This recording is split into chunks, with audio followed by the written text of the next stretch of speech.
Тим часом Китай може зіграти ключову роль у припиненні війни через те, що Пекін має особливі стосунки з Москвою. Про це заявив міністр закордонних справ України Дмитро Кулеба. Повідомляємо з посиланням на його інтерв'ю у виданню «Ла Стампа».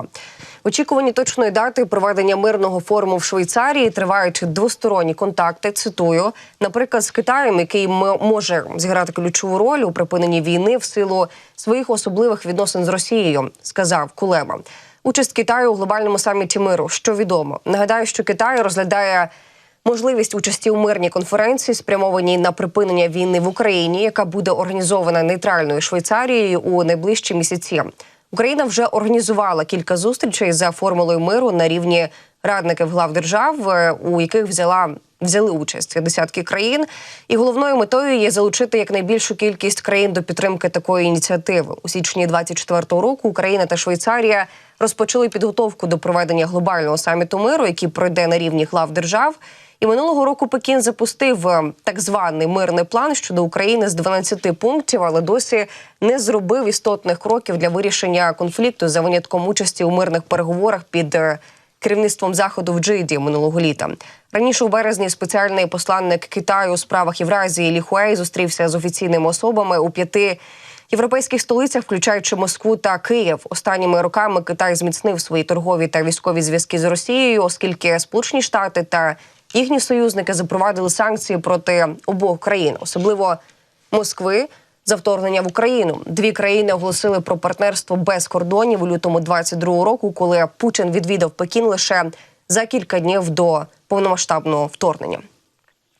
Президент Франції Еммануель Макрон, кажучи про відправлення західних військ в Україну, мав на увазі можливість навчання. Україна ніколи не просила Францію направити свої війська. Про це повідомив також з посланням на міністра закордонних справ України Дмитра Кулебу, якого цитує Ла Стампа. Давайте почуємо, що саме сказав Кулеба. Коли Макрон заговорив про введення військ в Україну, європейські лідери запанікували. Макрон лише хотів сказати, що є можливість навчати українських військових безпосередньо в Україні, а не за її межами, як це відбувається зараз.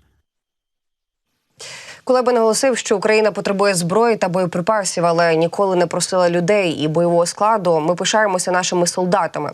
Голова МЗС зазначив, що цілі Путіна в Україні залишаються незмінними. Це захопити всю територію країни. Якщо їм це вдасться, то вони будуть нападати на інші країни Європи та Центральної Азії, тому що керуються експансіоністськими цілями. Мені здається, що тепер зрозуміло, що Путін хоче відновити Радянський Союз та Російську імперію. Я додам інформацію, що колишній міністр оборони Великої Британії Бен Волес заявив, що відправку британських військ в Україну не можна виключати. Про це повідомляє Daily Mail. І на переконання Волеса, дійсно не можна виключати, що британські війська доведеться відправити в Україну, щоб протистояти армії Путіна. Цитую, що сказав саме екс-міністр. Ми маємо використовувати фразу «ми не можемо цього виключати». Зрештою, частина стримування – це неоднозначність. Змусити противника здогадуватися, як далеко ми зайдемо і що будемо робити. За його словами, Путін майстерно використовує цю стратегію, коли змушує усіх здогадуватися.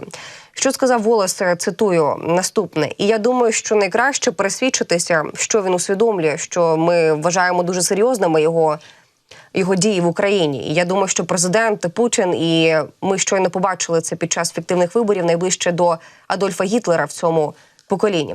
Він також закликав збільшити мінімальний рівень видатків на оборону до 3%. За його словами, рівень видатків має визначитися не тоді, коли дозволяють економічні умови, що є політикою прем'єра-міністра та уряду, а коли є загроза.